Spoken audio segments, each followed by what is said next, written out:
ఆయనతో సహవాసం చేయాలని ఒక మానవుడిని ఒక ఫ్యామిలీని సిద్ధం చేసుకున్నాడు. అందుకే చల్లపూట అవ్వ ఆదాములతో ఆయన ఏదైనా తోటలో సంచరించే దేవుడు తన బిడ్డల కుటుంబంతో, తన బిడ్డల వ్యక్తిగత జీవితంతో, తన బిడ్డల యొక్క ప్రయాణాల్లో, తన బిడ్డల యొక్క జీవన సంబంధమైనటువంటి ప్రతి పరిస్థితుల్లో కలిసి జీవించాలని, కలిసి నివసించాలని, వాళ్ళతో ఉండి సంతోషించాలని, మనతో ఉండి ఆయన ఆనందించాలని కోరుకునేటువంటి దేవుడు.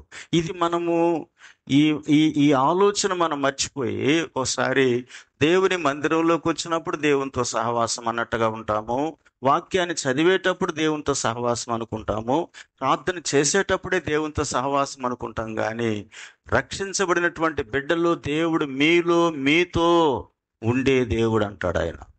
హల్లెలూయా. మీలో నీతో, ఇన్ అండ్ విత్, లోపల మనతో. ఎంత గొప్ప దేవుడు.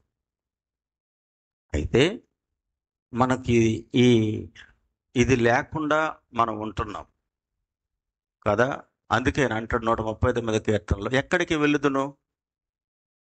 ఆకాశానిక, ఊదిగంతాలక, పాతాళానిక నీవు ఉన్నావు, నీ కన్ను నన్ను చూస్తూ ఉంది. కనుక ఈరోజు విశ్రాంతిని, నెమ్మదిని కోల్పోతున్న మన జీవితాలలో మొట్టమొదట మైనస్ ఏంటంటే ఆయనతో కలిసి ట్రావెల్ చేయకుండా పోవడం. ఇది మనము ఆలోచించాలి.